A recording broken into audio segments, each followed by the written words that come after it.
존경하는 부천 시민 여러분, 김병전 의장님과 이학한 부의장님, 선후배 동료 여러분, 그리고 조용익 시장님과 담당 공무원 여러분 안녕하십니까? 원종 1동, 원종 2동, 오정동, 삼정동, 내동, 대장동을 지역구로 하는 더불어민주당 손준기 의원입니다. 시정 질문하도록 하겠습니다. 첫 번째는 옥상 공간을 활용한 상자 텃밭의 민간 확대 제한입니다. 옥상을 활용한 상자 텃밭은 어르신들의 소일거리가 될 뿐만 아니라 열섬 현상 완화, 탄소 중립과 기후위기 대응 차원에서도 유의미한 일입니다. 경기도 31개 시군에 확인해 보니 중앙에서 내려주는 예산이 줄어들어서 올해 못하는 경우는 있어도 상자 텃밭을 민간에 제공하는 사업을 최근까지 시행했거나 경련제로나마 하고 있는 지자체가 15군데나 되고 있습니다. 이런 차원에서 보면 지금 우리 부천시는 많이 늦었다는 생각이 들기도 합니다. 부서에서 반대 이유로 주장하는 하중 문제에 대한 해법도 기술적으로 이미 극복이 되었습니다. 방수 문제도 부분 방수 등 이미 기술적으로 문제는 해결되었습니다. 담당 국장이신 공원녹지 국장께서도 전문가시고 또 오랫동안 준비를 하셨고 본 의원도 겸직으로 하고 있는 부동산 업을 하다 보니 건물의 내부 연안이나 방수 인테리어 같은 것에 대해서는 일반인들보다는 많이 알고 있다고 생각을 합니다. 그럼에도 불구하고 담당 부서에서는 옥상의 특수성이라는 애매모호한 말로 무조건 안 된다는 입장만 반복하고 있습니다. PT 화면 한번 보여주십시오. 화면을 보시면 오정구청 옥상에는 나무로 만든 텃밭도 있고 심지어 그 나무까지 심어져 있고 정원까지 만들어놨습니다.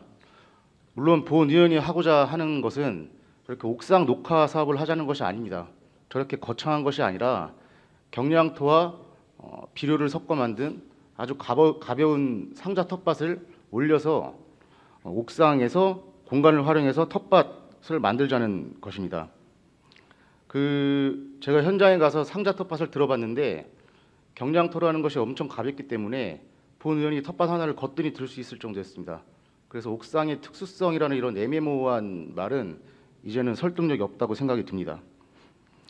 오정구청이 비교적 신축 건물이라 가능한 거 아니냐고 생각하실 수 있습니다. 그래서 신곡 3동, 송내 2동도 다녀왔습니다.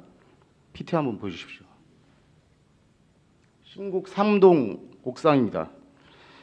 상자 텃밭을 넘어서 아예 밭을 갈아놨습니다. 그럼에도 아직까지 어떤 문제가 발생하고 있지는 않습니다. 심지어 신곡 3동은 경량토도 아니라고 합니다. PT 4번 보여주십시오. 다음은 송내 2동입니다. 본 의원이 하려고 하는 사업과 가장 유사한 모습을 갖추고 있습니다. 상자 텃밭에서 재배한 작물들을 송내 2동에서는 공유 곳간이라는 것을 운영하면서 그 지역의 어려운 분들을 선정해서 매일 무료로 나눠주고 있습니다. 플라스틱 상자, 나무 상자, 경량토를 활용해서 지역 단체나 주민들이 운영을 하고 있고요. 민간에서, 그러니까 시에서 지원을 받아서 재배를 하는 것이 아니라 민간에서 옥상이나 마당에서 이미 스스로 작물을 재배하고 있는 분들이 자발적으로 가져오는 채소도 많다고 합니다. 이런 상황에서 부천시에서 조금 더 적극적으로 노력을 해서 옥상 공간을 활용한 마당 공간 말고 옥상 공간입니다. 옥상 공간을 활용한 텃밭 제공에 조금 더 적극적으로 임해 주셨으면 하는 바람입니다. 관련 부서는 과거의 방식으로 시행했던 사업들이 실패했다고 해서 부정적으로 예단하고 사업을 하지 않겠다고 합니다. 이미 기술적으로 극복이 되었고 2013년도에 선관위에서 받았던 민간의 상자 텃밭을 제공하는 것이 구체적인 범위와 대상, 방법이 조례로 제정되어 있지 않기 때문에 선거법에 위반의 소지가 있다라고 2013년도 선관위에서 받은 자료가 있던데요. 그 부분도 그렇다면 조례를 통해서 구체적인 대상, 지원, 방법, 그리고 범위를 정하겠다라고 했더니 그렇게 한다면 선거법 위반의 소지가 없다는 답변도 받아 놓았습니다. 이렇게 다방면으로 담당 국장과 주민을 대표하는 시 의원이 어떤 좋은 정책 제안을 했는데 과거의 실패 사례만 가지고 자꾸 이야기하는 것은 좀 요즘 현실에 맞지 않다고 생각을 하고요. 송내 이동 같은 경우에는 시장님께서도 지난 봄에 다녀가셨다고 알고 있습니다. 그리고 공유 곡간 관련해서도 매우 긍정적으로 인상 깊게 보셨다고 이야기를 전해 들었고요. 그렇기 때문에 시장님께서 조금 더 적극적으로 이 사업에 대해서 검토를 해주셨으면 하는 바람입니다. 아울러서 조금 불편한 이야기를 하나 덧붙여 드리겠습니다. 조직에는 엄연히 직책과 위계 질서가 있고 그것이 조직을 지탱하는 그리고 유지해 나가는 근본이라고 생각을 합니다. 부서 미팅 과정에서 담당 국장, 팀장, 정책지원관이 있는 그 자리에서 본 의원과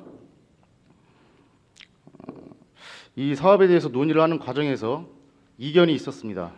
이견이 있었는데 감정이 얼마나 격해졌을지 모르겠으나 그럼 도시과에서 하면 되겠네. 장난한 적 없거든요. 이런 식의 말도 안 되는 행태가 일어났습니다. 이 부분에 대해서 이런 빈정거리는 모습이 저는 지금 의회에서 일을 할 때 손준기 개인이 아니라 우리 지역을 대표하는 시민들을 대변해서 일하는 입장이라고 생각을 하는데 그러한 태도가 과연 시장님 앞에서도 그럴 수 있었을까? 좀 유치하고 좀 어이없지만 이런 생각이 들 정도로 당황스러웠습니다. 지방선거를 통해서 시장님도 마찬가지고 저희 여기 동료 의원님도 마찬가지지만 주민들의 표에 의해서 선출이 되었는데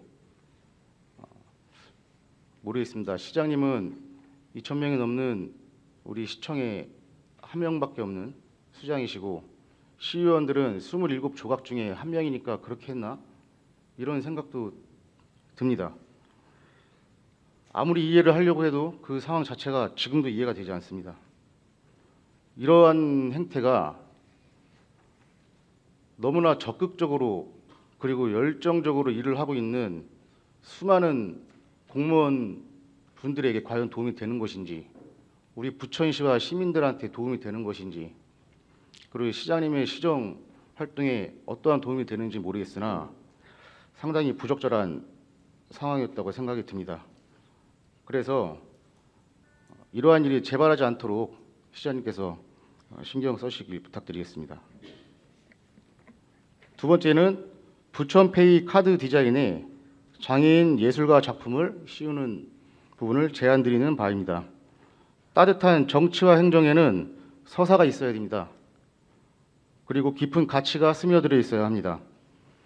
부천시에서 활동하는 장애 예술인의 작품을 지역 카페 디자인으로 활용하는 것은 장애 예술인의 작품 홍보와 그리고 미약하나마 소소한 수익에 기여하는 부분도 있지만 더 나아가서 우리 부천시가 지향하는 따뜻한 가치를 알리는 긍정적인 효과를 낼 수 있으며 핸스업 캐릭터만 사용하는 것보다 훨씬 더 큰 홍보 효과가 있을 거라고 생각이 듭니다. PT 6번 보여주십시오.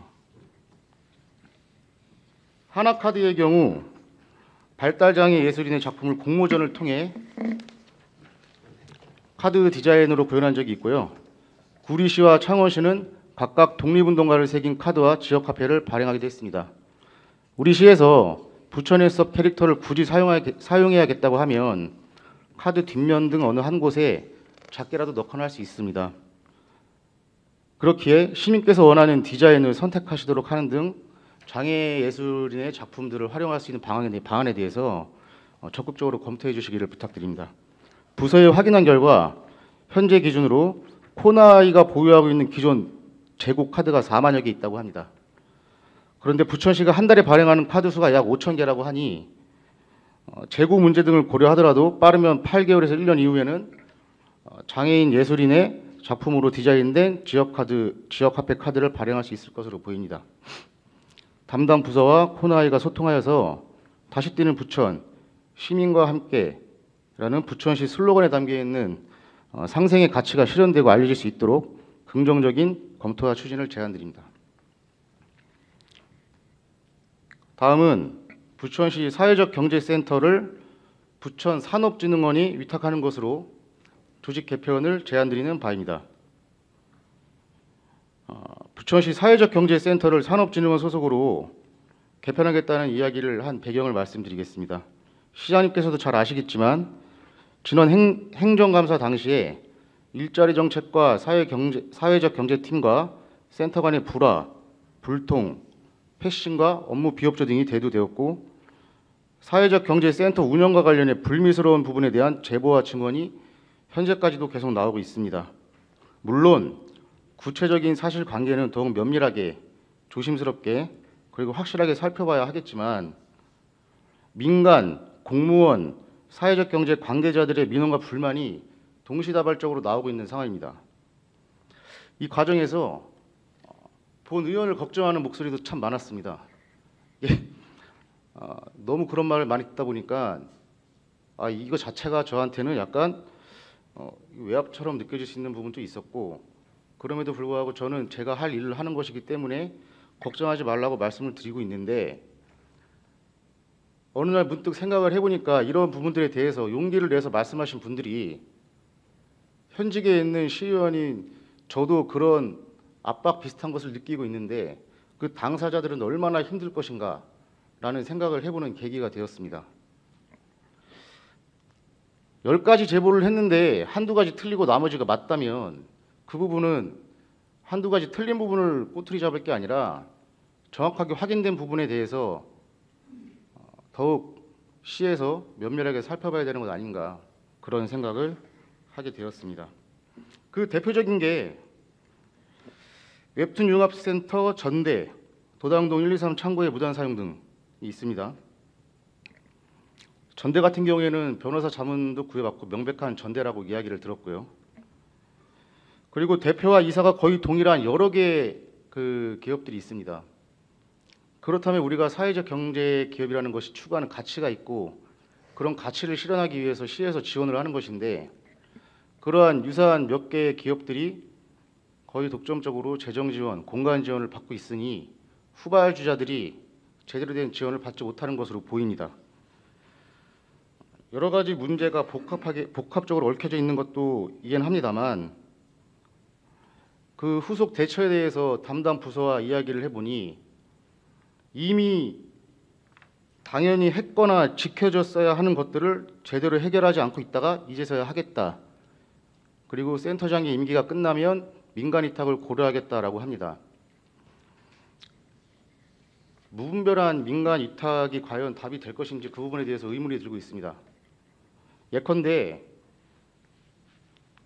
부서의 관리 감독 기능이 저하되고 사회적 기업 중 센터의 말을 잘 듣는 일부 기업만이 혜택이 쏠릴 가능성도 크고요. 공공성과 투명성 문제 발생 가능성, 정책과의 연계성 약화, 운영 주체의 역량 차이에 의한 성과 편차 같은 단점이 발생할 수 있습니다. 하지만 공공기관에 위탁할 경우에 안정적으로 운영이 지속 가능하고요. 공신력 확보, 신뢰도 상승, 정책 연계 및 행정지원 강화 등 장점이 있습니다. 아울러 센터의 장과 사무국장은 물론 그분들에 대해서 개인적으로 평가하는 것은 아닙니다. 10년 가까이 센터에서 근무를 하고 있습니다. 공무원 조직도 한 부서에서 그렇게 오래 근무하는 경우는 없는 것으로 알고 있습니다. 임기제로만 구성되어 있다고 해서 그것도 기업이라는 재력 있는 단체를 상대하는 업무에 10년 가까이 동일한 분들이 근무를 한다면 우리가 평소에 너무나 잘 알고 있는 여러 가지 우려들이 생길 수 있음을 예측할 수 있었을 텐데 안타깝게 생각이 듭니다. 그래서 본 의원은 사회적 경제센터를 시에서 보다 철저히 관리 감독하고 보다 공공성이 보장된 공공기관인 부천산업진흥원 소속으로 개편하는 것이 훨씬 공정하다고 생각이 됩니다. 제 이야기를 뒷받침할 수 있는 좋은 사례도 있습니다.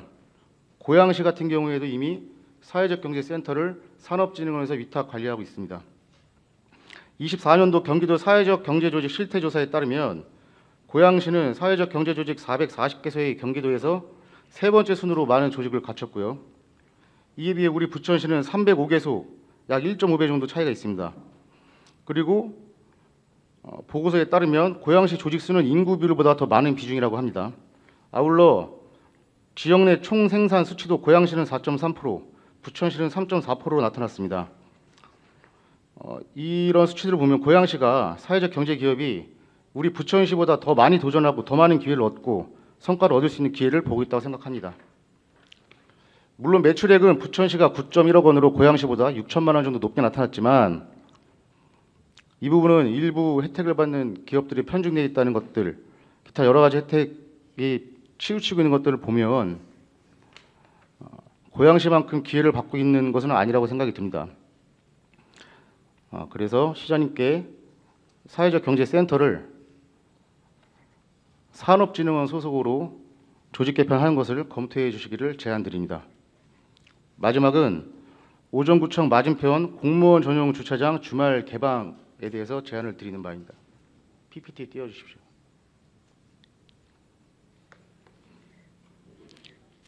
요즘이 아직 겨울이 끝나지 않았고 행사 시즌이 아니라서 불법 주차가 조금은 덜합니다. 이게 본 의원이 직접 주말에 가서 찍은 사진인데 이날 행사가 없었음에도 불구하고 공원을 찾는 시민들이 있기 때문에 갓길에 주차 라인도 없는 곳에 불법 주차가 되어 있습니다. 봄이 시작되고 본격적인 행사가 오정 축구장에서 개최가 되기 시작하면 이곳에는 이중으로 주차가 되어 있는 것은 물론 주차 공간이 없어서 불법으로 유턴하는 차량들로 성실을 이루고요. 그럼에도 어떤 구체적인 대안이 나오고 있지 않는 상황입니다. 이곳에는 덕산초, 덕산중, 덕산고등학교가 또 인접해 있습니다. 아이들의 안전도 우려가 되고요. 공원을 찾는 주민들의 안전에도 우려가 되고 있는 상황입니다. 그런데 오정구청 맞은편에는 시유지로 되어 있는 임시 주차장이 있습니다. 공무원분들께서 전용으로 쓰고 계십니다.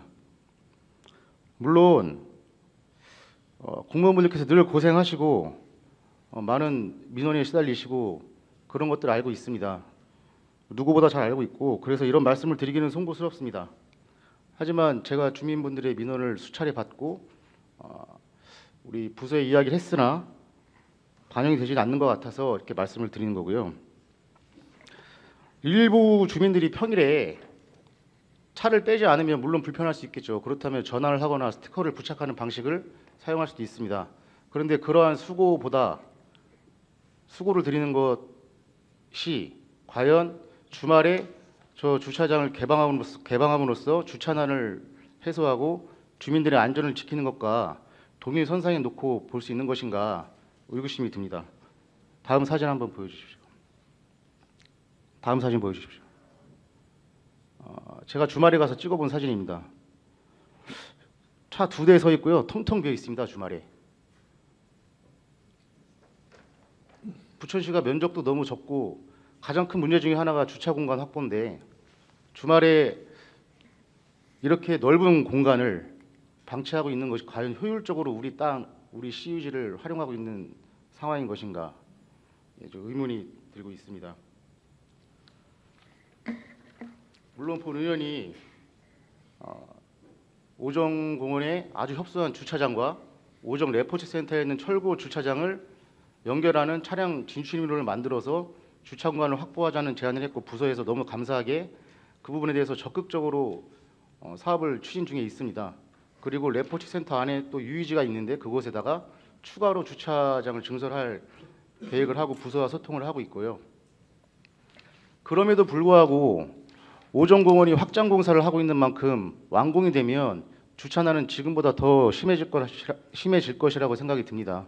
그런 판단이 되고 또 그런 공사들이 완공될 때까지 준공될 때까지 시민들의 안전을 위험에 노출시킬 수는 없다는 생각이 듭니다. 따라서 공무원분들께서 만족스럽지 않은 월급, 악성 민원 등으로 고생 많이 하고 계시고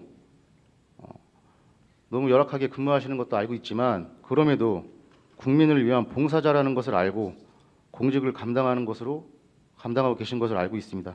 그렇기 때문에 시장님과 구청 공무원 여러분께서 봉사하는 마음으로 이 건에 대해서 적극적으로 검토해 주시기를 제안드리는 바입니다. 이상입니다. 끝까지